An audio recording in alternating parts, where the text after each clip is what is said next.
whatever you do in life, if it's golf or if it's any kind of job, if it's school, if it's being a better mom, you know, we all try to achieve stuff and get better at whatever we're doing every day. I mean, that's just part of being human, I think.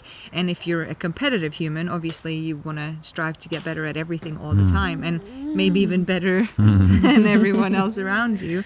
So I think for everyone that is, you know, especially golf, wanting to get better at golf and do, you know, something with their game, it's practice, but it's practice with purpose. Hello everybody, thanks for joining me again on the Top Golf podcast. Really good to be back with you. It's a lovely Saturday morning here at Top Golf, and as you can see behind me, the trees are starting to change colour. That means for us the season is coming to an end here pretty quickly.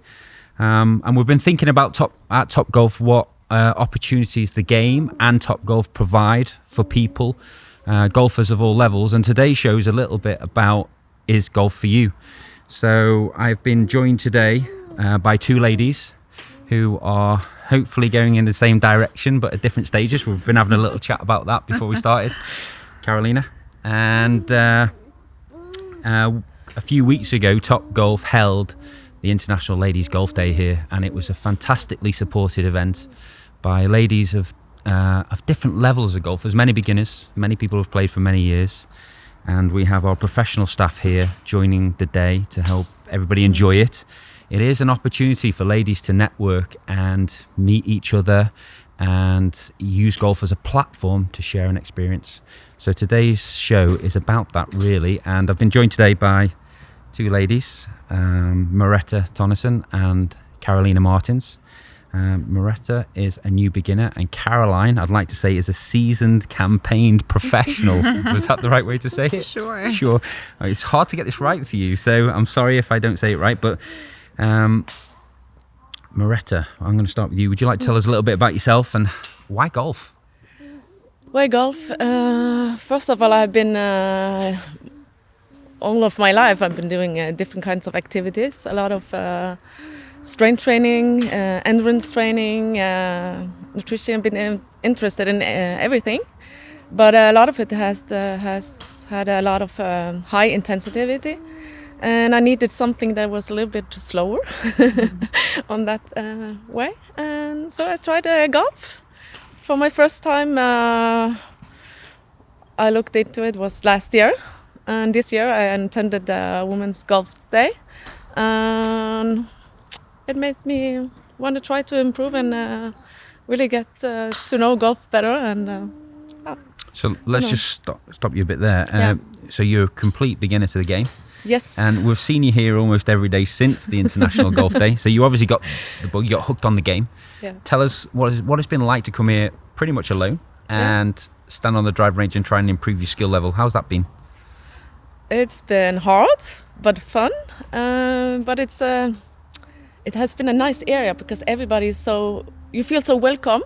And there's so many different levels that it doesn't matter if you don't,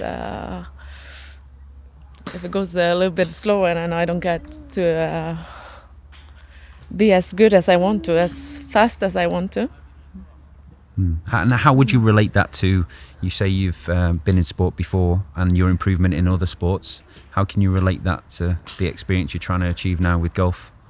It does need a lot of practice and there's a lot of technique. And it's way harder than I thought it would be. Before I thought golf was like for older people and all the snobby kinds of people. but it's really not. It's not snobby at Top Golf. No. It's for everybody, really. And when it's even for me, it's very good. Cool. And what's your goal with the game, do you think? What would you like to achieve within the game? I want to improve and get better, so when I go out playing golf, I don't need to feel like stress, but I can feel more like I can enjoy myself during the game, meet other people, make new friends, that kind of stuff. Cool.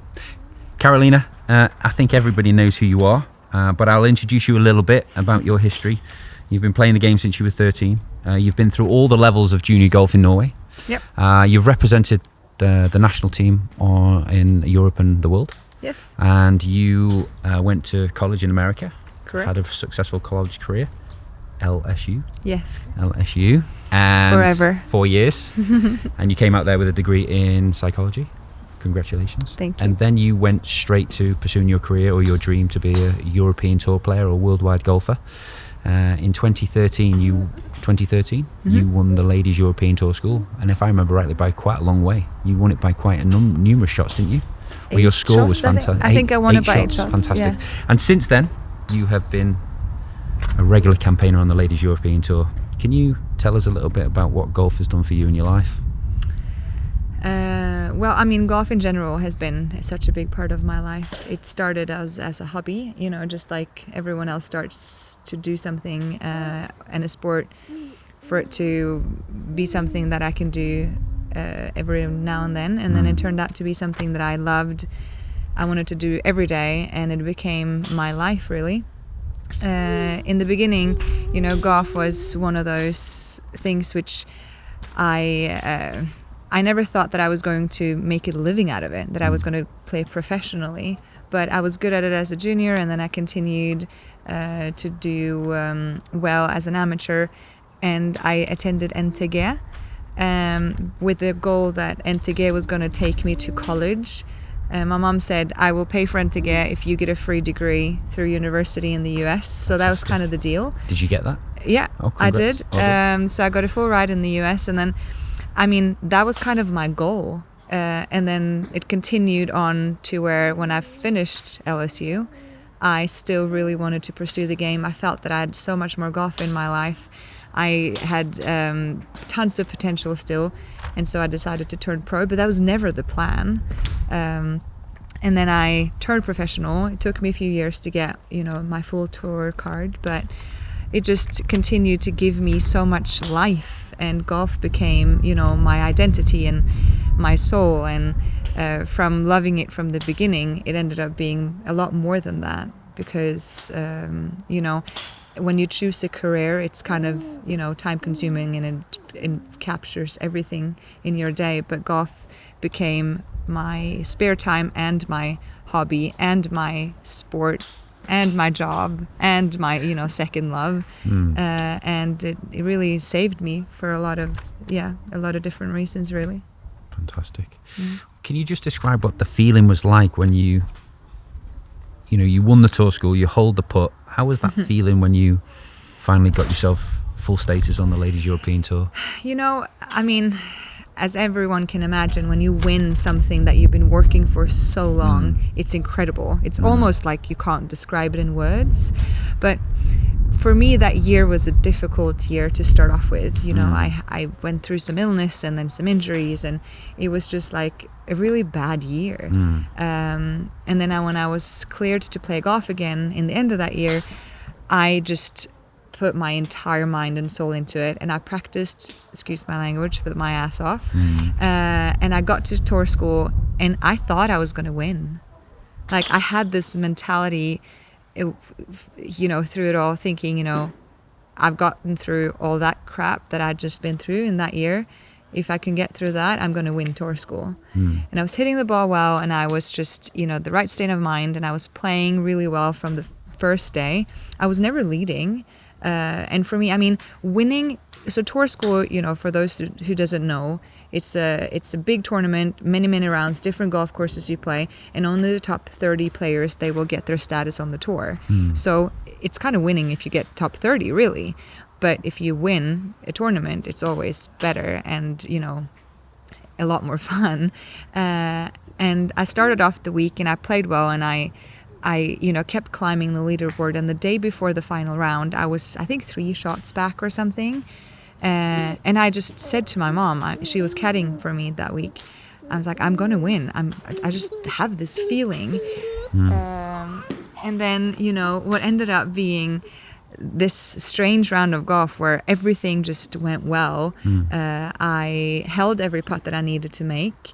I felt that I had full control of, you know, the elements, and I think I shot 8 under that day, and I won by 8 shots. Fantastic. And I never thought, I never looked at the leaderboard, so I didn't know that I was leading at any point. And I asked my mom, which was caddying for me the last, on 18, after I hit my drive. No, I'd hit my approach actually. And I looked over at her and I was like, Mom, am I leading? Like, I'm playing so well. And she was crying her eyes out.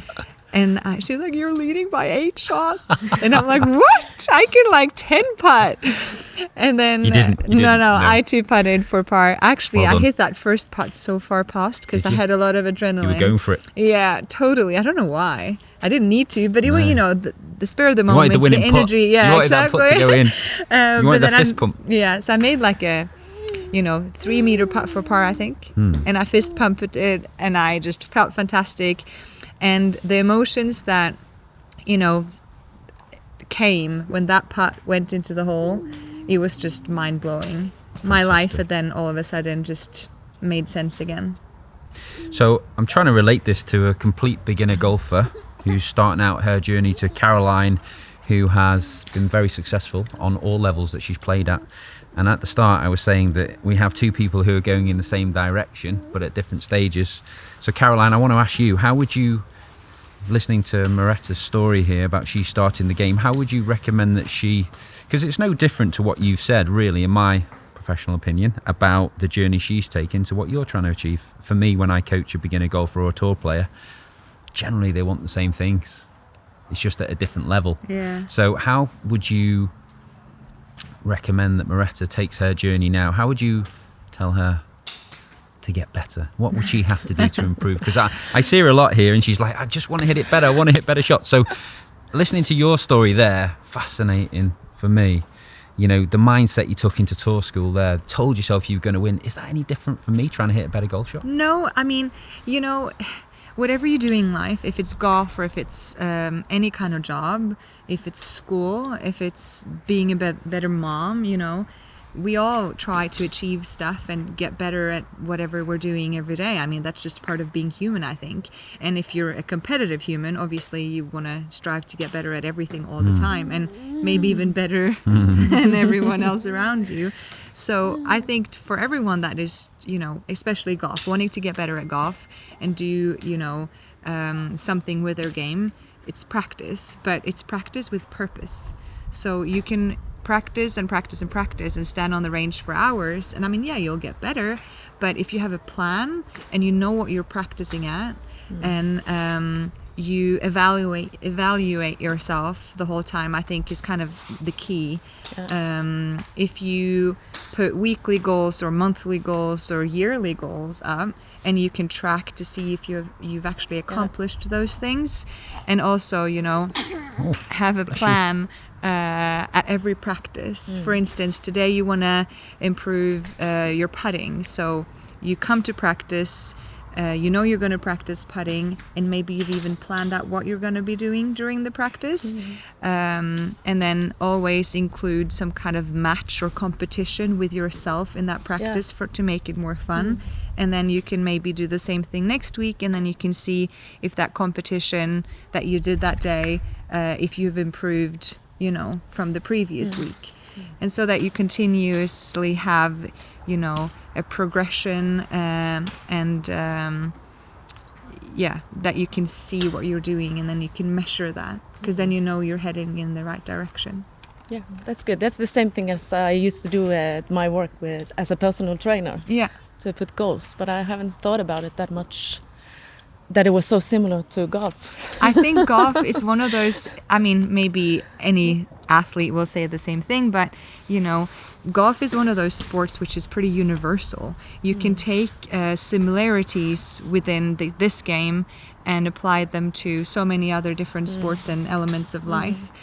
And you learn so many instrumentally important things throughout this game as a human being as well. And like you said, you find similarities with your old job, and I think you will find many similarities throughout the game with so many other elements in your life further on as well. I'm so excited when new people start playing golf. It's given me so much of my life, and I want more people to experience what this game can actually give. Great. Touching on what you just said there, Yeah. which is about life. And golf is, well, we can relate anything to life, can't we? But golf for me is very much about life. So, Carolina, you have had some ups and downs in your career so Yep. far. I'd like to know, because the modern day life is full of Instagram, social media, and everybody's sharing the highs and the lows, and how you should act and react, and how you should think better. I'm interested to hear from you. There's been some pretty low points in your career. Yeah. How have you managed to handle them and come back? A lot of my low points have been because of illness, serious illness and serious injuries, which has been out of my control. And to start off with, I seeked the help of a mental trainer. I needed to change the way I was looking at my life and the perspectives that I had in order for myself to even get ahead of, just every day and waking up in the morning. And this mental trainer, Cecilie Snes from Raw Training, she really helped me look at life differently and change the way I was thinking at the obstacles that I was facing and the challenges that I was given in life, and to be the best version of myself, to never give up, and to think that if I work hard enough, and if I never give up, and if I just put my soul and mind into whatever that I'm faced with, that it will be okay. I think the people that know me, or maybe even the people that doesn't know me, they see me and they think she's so positive. I'm always smiling. I've always got, a positive answer to a question, and I never give up. And I think that's kind of my personality. I never give up. I will stand in front of whatever obstacle that I'm faced with, and I'm thinking that regardless of what it is, I will win. I will get out of this with, my head held high, and that combined with the techniques and mental techniques that I was taught through my mental training and my mental coach back in the day, that has been kind of my winning formula, I think. Fantastic. Awesome to hear. Okay, can we relate that to a beginner golfer or an average golfer? And there's many people on the driving range here today. When I watch them and how they're practicing, and let's say we've got a beginner who's trying to get a skill level, because that's what it is for a beginner golfer. They're trying to get some shot, some swing that hits the ball a specific way in the beginning. Yeah. So how can we relate that attitude that you just talked about there to a beginner? How should they approach it when, I walk up and down the driving range every day, as I keep saying, and see people failing a lot, aren't they? Yeah. So how would they take that mentality that you just said to a golf shot and try and get the ball going in the air and forwards? And many people that come new to the game, to be fair, they do quit early. Yeah. I hear it a lot from golfers. Can we apply that to them? Absolutely.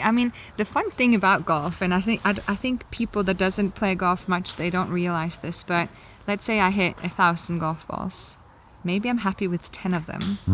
Like, there's going to be so many failures out there, and it's not about, having every shot being perfect. And I think a lot of people think, they start to play golf and they want to practice, and they have a swing lesson with whoever, and they expect to hit that ball perfect 10 out of the 10 times. And when they don't, they quit, because maybe something else that they've been doing previously or prior to golf has been easier to succeed in. But it's not like that with golf. But the cool thing is, you don't have to hit it perfectly every time in order for yourself to play good golf. And if you realize that it's good enough to hit 1 out of 10 or 1 out of 100 even perfect. And what is even a perfect golf shot? That's difficult. This. It's almost impossible to hit the perfect golf shot. But when you do hit that good golf shot, that's enough to last you for a week. You will come back to the range every day for 10 days if you just had one shot which has been good. On the 18th. Yeah, no, the seriously. last one of the round, I'm quitting all the way to 18 and then a good shot. But I'll come back. If everyone on the range realize that what's good enough, and to keep just grinding and to raise your lowest level of the game a little bit, then your whole score will get better. And they say, you're only as good as your worst shot. And that's very true in golf, because everyone can hit a very good shot or hole a 20-meter putt, but if you do all those other mistakes. That's kind of what's going to define your round. But if you just keep practicing at your worst sides of your game, improve, every element that you can, and accept that there will be a lot of very bad golf shots out there. And then your worst will get better and better, and that's what's going to ultimately make you become, a better golfer, go down in handicap, win a competition, or whatever your goals might be in the game for you. Cool. Merethe, what do you think about that? There's some good advice for you. You're on a journey. Yeah, and what I thought about is what you said earlier, and actually, like all the new beginners, we should actually guidance them and tell them to put goals. Not, we come here, we show up, we hit some balls, and we don't make it, and we get frustrated, and some of us doesn't give up that hard. But now I think if I go home and I make my goals, and when I'm going to practice, what I'm going to practice on, what I'm going to try to be better at, I think I'm going to stay here for many years. Fantastic. Caroline, just something from you before we finish is, you're going to the first tee. You're a weekend warrior, as these golfers are called, weekend warriors. Yeah. What are you thinking when you get to the first tee? I mean, so in terms of planning, it's kind of the same thing there. You start a competition and then you put a goal for the week maybe, but then most of all you put a goal for every round. And you've planned out, what you want to do on every hole. So hole number one, the tactics on hole number one on a Saturday, it's not going to be that different from a Thursday. Only thing now is that you're in the money, and you might even have a chance of winning. So you're going to have to either choose if you want to play, aggressive play, or if you want to maintain a whatever safe position, depending on what your strategy for that week is. But what's always going to appear is nerves. I was always nervous on hole number one, but I loved the adrenaline. And so even, the more audience there was, or if there was live TV or whatever, bring it on. Fantastic. I loved it. But oh my goodness, I was nervous. I stood there and I thought I was going to miss the golf ball on every hole number one that I, stood up on. But that's what drove me to come back every week. I just loved that adrenaline. I think if most golfers could turn that into positive energy. Yeah, no, that's what it is. Adrenaline is positive energy. If they could think about when they go into the first tee and they feel nervous, is about actually that nervous is positive energy. If they told themselves that, they might approach it a little bit differently. Yeah. Is that something that ever goes away, no matter what level you're at? No. It's always there? I think it's something you're born with. You can practice it. You can, make, small changes within yourself to make you handle nerves differently. Especially, if you're actually struggling with nerves, you can practice different techniques in order for you to deal with those nerves differently. But the nerves will be there. You're not going to take them away, because it's a part of who you are, and it's it's hormones that are produced in your brain which reacts to your body, and you're not going to just wish them gone, because that's not possible. But I think if again, the mentality of everything, if you choose to look at it differently, if you change your mindset towards what you're feeling and why you're feeling it, and use it, like you say, towards positive energy, that can change a lot. I'm still nervous when I go on a tee shot. I was playing on Wednesday with like a corporate day, and I was nervous, but it didn't matter. No, but it never goes away. Still there because you want to play well. Yeah, I want to, So it's there for every level of golfer, no matter how you look at it. What's really interesting for me is listening to how you approach it mentally. Last thing we're going to say is, again, I'm going to come back to the driving range, because this is a little stickly area for me on watching people and why they would be here. So I believe many people come to the driving range to get away from their life, to get a bit of peace and quiet, but actually, hopefully, they're coming to get better. How would you recommend that the average golfer spends their time on the driving range in relation to what we just said to the first tee? Because I think if I'm playing a tournament on Saturday, my only focus is going to be the first tee shot and where it's going. Yeah. I'm going to build all my practice around that, because that's the most important shot that I have to face. Yeah. So could golfers practice a little bit more like the game, do you think? Well, I certainly did. For me, a lot of times when I planned my practice, I planned around what my strategy was going to be for the weekend or for the week or whatever. And there might have been a hole which had a really challenging tee shot that I needed to practice mentally. So for me, there was a lot of visualization. So when I was on the driving range, I visualized every shot that I was going to hit on the golf course. So I played every round on the driving range in my mind. So I stood up there on the driving range and I teed up my drive and I envisioned hole number 1 on whatever golf course I was playing. And I then again analyzed if I hit it in the fairway or the rough or whatever, and then I chose my next club out of the bag from where I had hit my drive. And so let's say I had hit it well and it was, you know, in my mind it was in the fairway. I took up a 7-iron and I would hit that onto, you know, one of the greens, for instance. And then sometimes, you know, if I really got into it, I would then actually walk over to the putting green and I would make a putt. Right, wow. And then I would go back to the driving range and I would play the next hole. That's really the best information I've heard. Yeah. There you go. You can create the hole and play the game for real with put spacing in between, time to think, time to switch off, and actually driver, shot to the green, go and hold the putt. Yeah. Very, very interesting stuff. Okay, well, thank you very much to Carolina and Merethe for joining us on the Top Golf podcast, golf show. We're very grateful to have you here. I think there's some big, valuable lessons there. And, you know, I think what this shows is what golf can give to so many people in their life, whatever stage that they're at, whether they are looking to become the next Suzanne Petterson or the next Tiger Woods. Caroline is a good example of somebody who had a dream and got to the European Tour. I think that is one hell of an achievement. And Merethe, who is coming to golf at a different stage of her life and is using the game to maybe help her meet new people, get more skills, and find a hobby that actually golf has been said to be one of the best exercises you can do after you get after a certain age. Not my age, I'm so young. But yeah, so thank you very much for joining. I hope you find something valuable in this podcast. See you next time.